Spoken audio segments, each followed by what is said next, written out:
Tisas Night Stalker comes in at a price similar to what I paid 20 years ago for a GI model 1911, but offers a lot more features. Coming up, you'll see absolute first shots through the gun, cold impressions. We'll test full magazine +1, do a multi-mag test to see how it runs with other 1911 magazines, take it over for the what's for dinner test to see what it eats, then to the spinner for sights and trigger control. Finally, some 5-shot accuracy from 7 yards before I give you concluding thoughts. All that coming up next on GBGuns. Been a while since I've shot a 45 1911.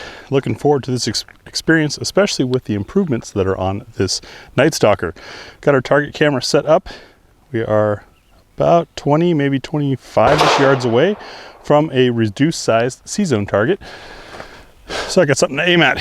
Got 8 rounds of, this is Idaho Ordnance, an ammo company. Let us know if you've ever heard of them. We saw them once before the crunch, got some ammo, and haven't seen them since. So hopefully it's good ammo and doesn't cause problems. If so, we've got plenty of other more national brands and international brands to give it a try. But let's see how this Night Stalker feels. We get that hair off of the muzzle. Tactic Kitty must have been checking this thing out. All right, here we go. Not bad.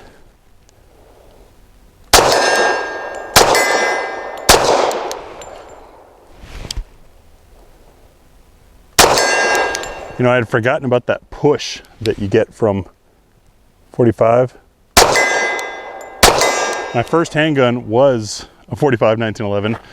That's what I spent a lot of time training with, and then subsequent years completely ignoring as I moved on to other things. That feels pretty good. Recoil control, the traction bits that are added to the to the frame seem to be working pretty well. It's still got some push. I'm getting a lot of powder blast in the face. That's probably just this ammo. We'll move on to full mag +1. Now this ships with Metgar magazines. There's our +1. And 8 more that fit in just fine, giving us 9 rounds of 45 ACP. Don't think I can shoot this as quickly as I normally do, but we want to see how these mags run with this gun and this ammo. Fully stuffed.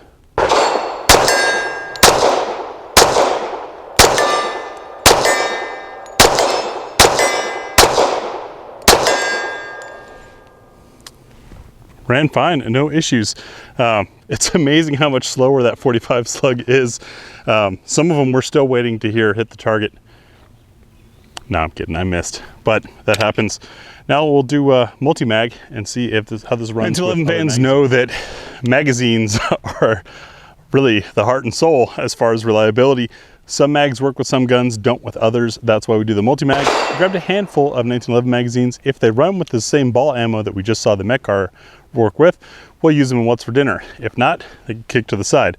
First one is a tribute to the old Tisas importer, Zenith. These are marked, made in the USA, and marked with Zenith's branding. I don't know who made them for them. See how they run, just 3 rounds.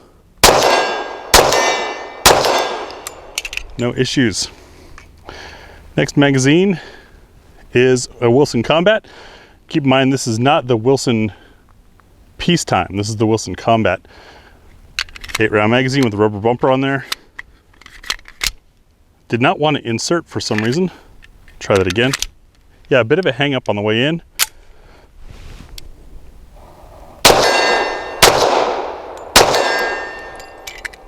But ejects just fine. Call that good. Now the Comedic Pro Mag, the 10-rounder. This is an old one, and it is not going to fit because the sleeve is hitting the mag well that is included on this model. So that's out unless I remove the sleeve. Of course, if you remove the sleeve, you run the risk of over inserting a magazine. So that's no good. Next one is an Act Mag. That went in nice.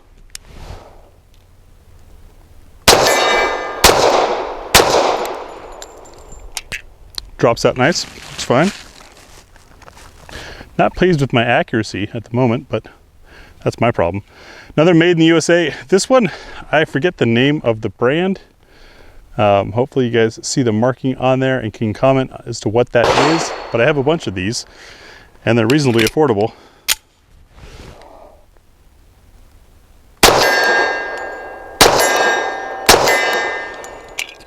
And it works. So all of those will get included in our What's for Dinner. If we have any hiccups in What's for Dinner with a particular round, we'll swap over to the included Metgar magazines to make sure it's not a magazine and that I'm not causing a failure for the gun. Thanks to our Ammo Squared and patron supporters, it's What's for Dinner time. As we move down the line, we're going from 78 up to 230 grain today. You'll notice that all these bolts have different shapes. The ogives in different locations. We've got different case materials or case coatings, and we're looking to see what will the gun eat. Does it feed from slide lock, cycle and feed another round of the same type, and does it lock open on empty? That's the test. Anything beyond that's magazine testing and very time and financially expensive. If you want to try any of these loads yourself, check out the pinned comment over at gbgunsdebo.com. We'll have the full review of this pistol as well as links to this ammo where we can find it. We are at 7 yards.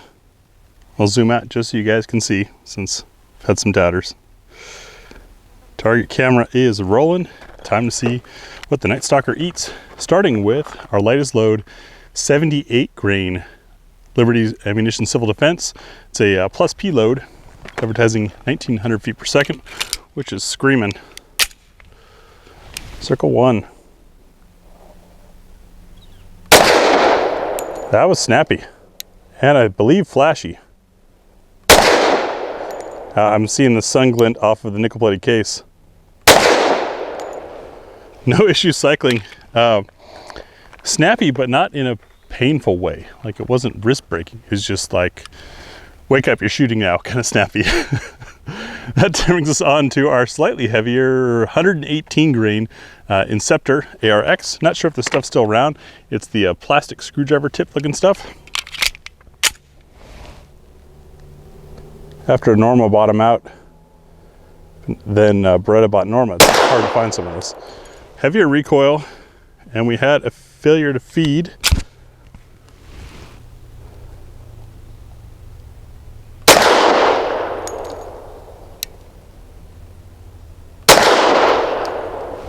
Nice group with it. I'm gonna call that feed failure a fluke. It was with the used or the included Metgar magazine. It just didn't make it all the way out of the magazine. It's a little interesting. Stepping it up to 155 grain, Alchemist Ammunition frangible.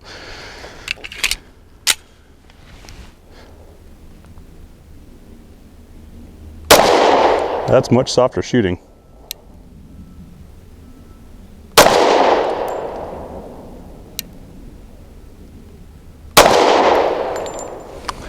No issue cycling. My hands are slipping a bit on these smooth grips. They're sweaty, it's hot out. That's allowing the pistol to rotate a little in my grip. I don't know if it bothers me or if it makes it more pleasant to shoot, because you got to think about it. Like, there's only so much traction your hand can get, right? Because it's skin on top of fat, on top of muscle. There's movement in your hand, whether or not your bones and muscle structure are trying to make it happen or not. So, I don't know, I'll have to keep thinking about that. Hornady Critical Defense, 185 grain with the FTX bullet. These are nickel-plated cases as well for Circle 4.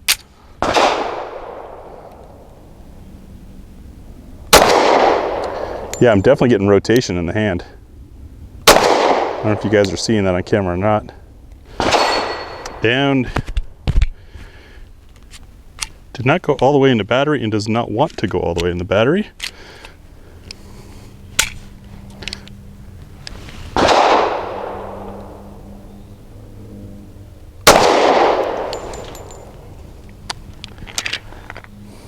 That's a maybe. That's one you'd have to do some homework on before you carried.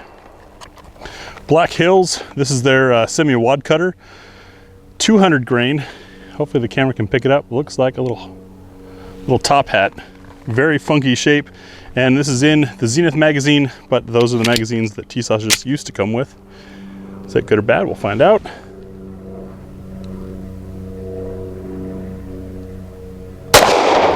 Soft shooting. Very smoky though.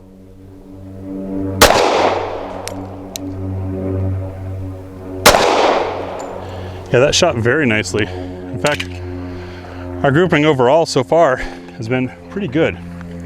Next, some CCI Blazer aluminum 230 grain. So we're finally up into the proper weight. We use aluminum steel case because, same reason you guys do, they're affordable. It's cheap because they're cheaper to make. However, you get more friction between cases, you get friction going into and out of the chamber.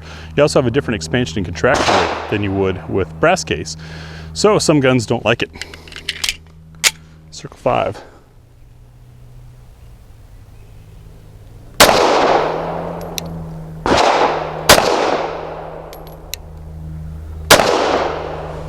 No issues cycling, not the best group.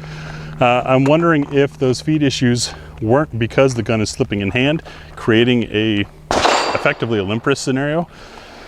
We'll have to see. Tool ammo, steel case, 230 grain. Good luck finding this stuff in the future, right? Circle 7.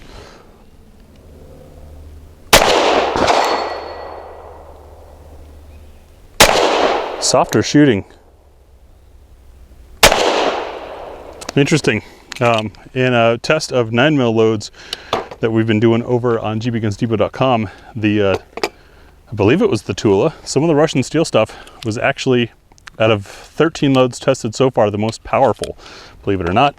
I know Russian ammo has a reputation for being soft, but we're talking significant gain in power over other loads. Interesting. Arms Core's budget-friendly 230 grain jacketed hollow point. You got yourself an affordable 1911. How about some affordable ammo? Just kidding, that's not happening yet. Now we're doing expensive stuff. Federal Premium Law Enforcement Tactical HST. And yes, they do have non-tactical HST. Circle 8. Punchy. Didn't want to feed that second round. Might have been me. Very punchy. Not pleasant to shoot, but performed decently. Once again, those feed issues could be the gun pivoting in my hand, absorbing some energy, effectively limp wristing it. Now onto that Arms Core 230 grain. Circle 9. Make sure I'm still in frame.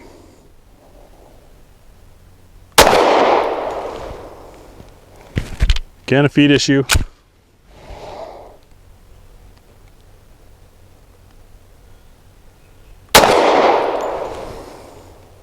Again, a feed issue. This time it has made it mostly out of the magazine into the chamber. And this is the Metgar magazine that was included, so I'm not inducing a failure. I think it's just this gun doesn't like this load. Which is a shame because it grouped really nice. It smells a little skunky though. I don't know, don't have the same smelling notes today as I normally do. It smells like something died on the range out here. You know that smell of dead flesh that's been in the sun and the heat? That's what I'm smelling. It's great. Remington Ultimate Defense full-size handgun. Check. 230 grain Golden Saber BJ HP. Everyone's favorite type of HP. For Circle 10.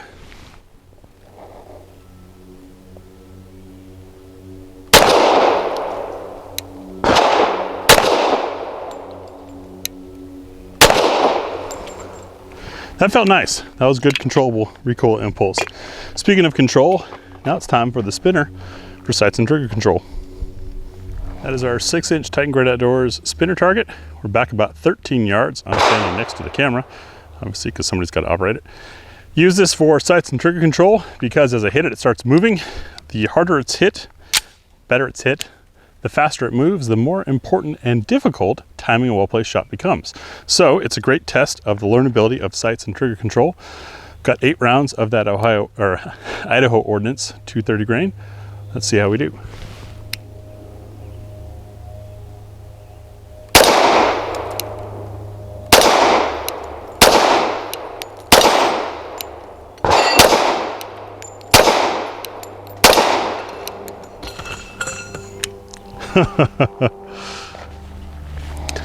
1911 ergonomics, 1911 crisp trigger, and some great sights, as you guys saw in the tabletop. Blacked out rear, an orange ring around a tritium front sight.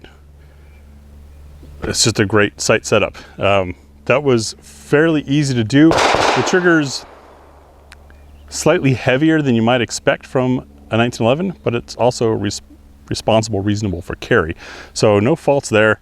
Kind of interesting. I'd love to hear theories, considering I'm using some of an unknown ammunition. It is new, not remanufactured, but I'd love to go back and see the footage, see where those hits went, because at first it seemed like I wasn't getting much energy, and then that last shot just knocked the snot out of it, as you'd expect from a 5-inch 230 gram pill. Something to consider with 45 ACP that I was not aware of when I first carried a 45 is that it needs 5 inches to get its full energy. That's what the cartridge is designed around. That's what most ammunition is designed for. Unless you've got specialty ammo, if you're shooting less than a 5-inch barrel, you're not getting full energy.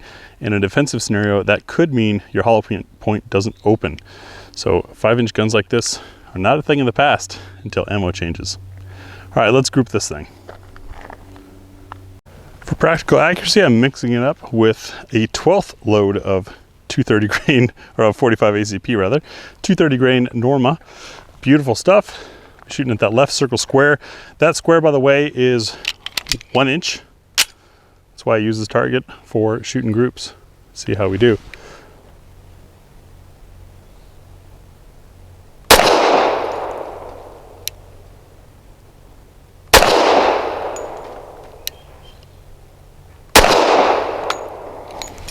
Oh, failure issue. This is that Metcar magazine again.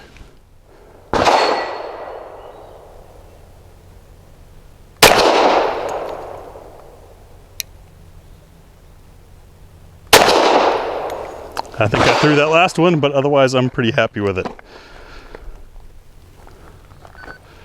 Concluding thoughts on the Night Stalker.